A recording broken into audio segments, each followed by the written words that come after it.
আল্লাহর উদাহরণ বাদ দেই, আপনার বস যে আপনাকে খুব ভালোবাসে, যে আপনাকে স্যালারির বাইরেও আরো অনেক কন্ট্রিবিউশন করে, টাকা দেয়, আদর করে, এই সুবিধা দেয়, ওই সুবিধা দেয়, আপনি উনারে শ্রদ্ধা না দেখাইয়া এই শ্রদ্ধা আপনি অন্যদের দেখান, কিন্তু উনারে শ্রদ্ধা করেন না, উনি এটা মেনে নিবে?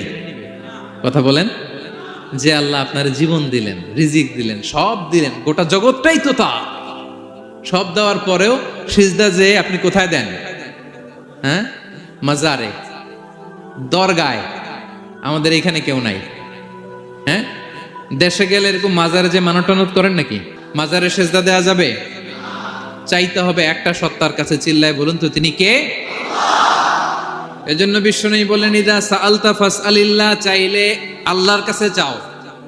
ওয়া ইদা ইসতাআনতা ফাসতাইন বিল্লাহ, সাহায্য যদি চেতে হয় একজনের কাছে চাইবা, চিল্লায় বলেন তিনি কে?